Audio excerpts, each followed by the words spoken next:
Two downtown Ottawa councillors told the Emergencies Act Commission pleas for help fell on deaf ears. During the early weeks of the convoy, with local police seemingly uninterested in the plight of residents living amid the blockade. Country. Mathieu Fleury and Country. Catherine McKenney testified Friday afternoon at the commission. That is aiming to determine whether the Trudeau government was right to invoke the act to clear the streets of Ottawa.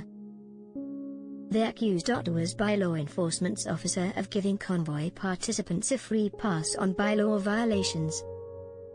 Said police left residents unprotected and were unwilling to intervene in the city's largest LRT station, and admitted City Council's response was too slow. It was quite evident that the local police force was solely focused on Wellington Street, in front of Parliament, and the surrounding parliamentary precinct, said McKenney, who uses they/them pronouns. For example, 7 days into the blockade, McKenney wrote an email to municipal and police heads complaining that Ottawa's centre town was completely abandoned, namely by police.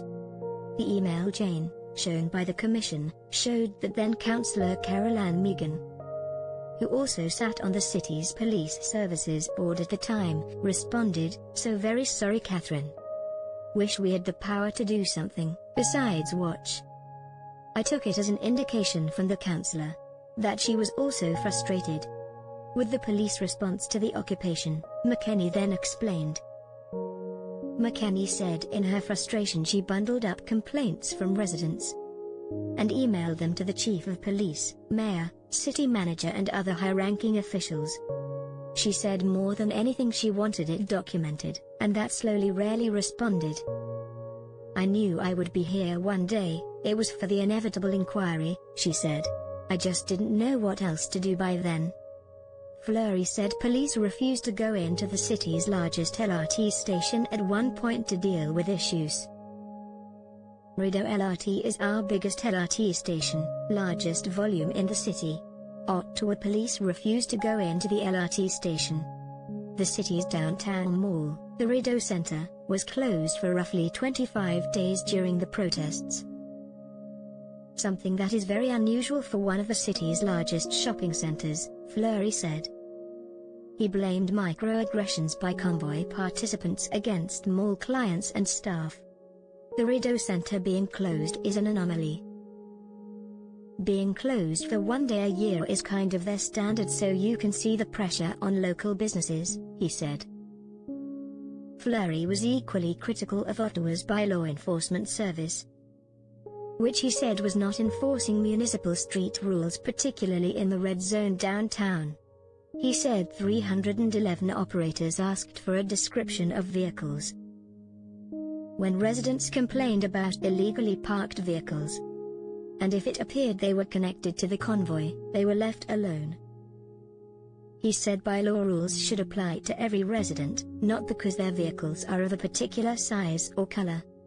He said to this day, he still can't explain why bylaw was so reluctant to ticket or sanction convoy participants. But the city was also far from blameless, Fleury and McKenna admitted. Fleury said City Council was too slow to respond, due in part to the big divides within Council at the time. In a crisis time, it was hard to bring us all together, he said. Council wasn't quick, it wasn't in line with its intentions. McKenney said that by the time the council declared a state of emergency on February 6, it had no effect essentially. The declaration of an emergency was just that, it was symbolic. Nothing occurred as a result of that. Horns didn't stop. Trucks didn't stop idling. McKenney also said the city, who has staff and an entire legal department, should have filed injunctions against the blaring truck horns instead of leaving that to a resident. They also accused local police of making a serious error in allowing trucks to come into the city, and put up signs that pointed to where they could park. McKenney and Fleury also echoed residents' and business representatives' testimony to the commission earlier in the day regarding the impacts of locals of the convoy blockade. McKenney told stories from residents across her downtown ward complaining of the noise, diesel fumes and harassment. They felt that they were under a great deal of threats, she testified. Seniors were reporting that they had trouble going out. They felt threatened when they went into a grocery store. McKenney said they didn't witness any acts of violence personally, but they told a story of a friend, who was 70 at the time, standing on a downtown street corner when someone that was part of the convoy punched her in the face. Fleury said one resident he spoke with was unable to get to their cancer treatments due to the convoy preventing public transportation from running regularly downtown. Fleury said when his home address became known, protesters showed up, and he and his family had to move for the duration of the protests.